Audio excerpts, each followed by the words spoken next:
In the heart of Emerald Woods lived a small, soft, snow-white rabbit named Relo.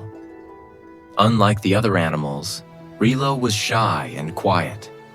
He often watched his friends run fast, jump high, or climb tall trees.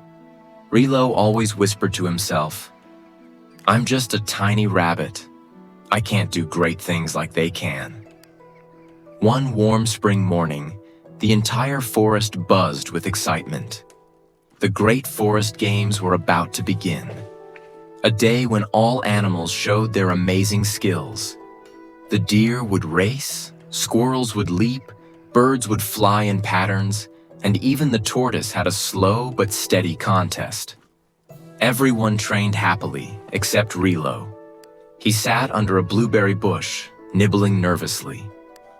His friend, Tippy the squirrel, hopped down and said, "Relo, aren't you joining any event?" Relo shook his head. "No, I'm too small. I'm not fast. I'm not strong. I don't think I can win anything." Tippy put her tiny paw on his. Winning isn't everything. Sometimes the bravest thing is simply trying. But Relo still didn't feel brave. When the game started, the forest erupted in cheers. Relo watched from under his bush. Races began, birds soared, squirrels hopped from branch to branch. Everything seemed joyful, until suddenly, a loud crack echoed through the woods. A giant branch from the old willow tree had broken and fallen, trapping a little fawn underneath. The animals rushed over in panic. "Oh no!" cried the mother deer. "The branch is too deep in the brambles. None of us can squeeze inside to reach her." The fox tried to crawl in but got stuck. The badger pushed hard from the outside, but the angle was too tight. Even the strong bear couldn't fit through the thick tangle of thorny vines. The little fawn whimpered. Rilo's heart thumped. He knew he was small, smaller than everyone else. He also knew he was scared. But something inside him whispered gently, "Maybe you're small for a reason." He took a shaky breath. I can try," he said softly. The animals parted, surprised but hopeful. Relo approached the narrow opening. His tiny body slid between the prickly vines. His fur snagged, but he kept going. He reached the fawn, whose big, frightened eyes glistened. "Hold on," Relo said kindly. "I'm here." Using all his strength, which he never realized he had, Relo dug under the branch, loosening the dirt. He wriggled behind the trapped fawn and nudged her gently. "Push when I say push," he whispered. "Okay," the fawn replied in a trembling voice. "1, 2, 3, Relo shouted. The fawn pushed with her legs.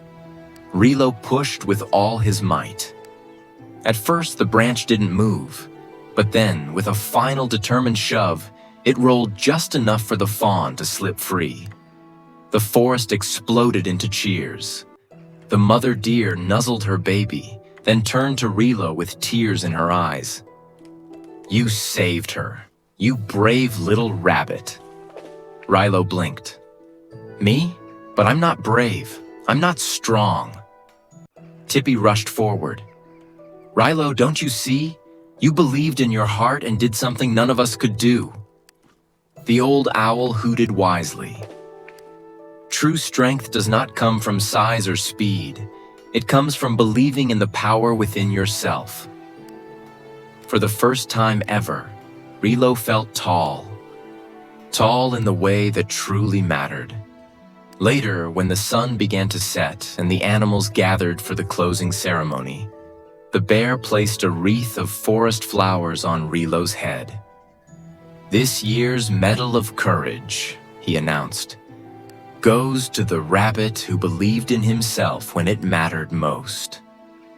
The animals cheered as Relo's ears turned bright pink with pride. That night, under the starry sky, Rilo whispered to himself, "Maybe I'm small, but I'm strong on the inside." And from that day on, whenever he faced something scary, he remembered the truth he had discovered that day. The greatest power is believing in yourself. Even the smallest person can do amazing things when they trust their own strength.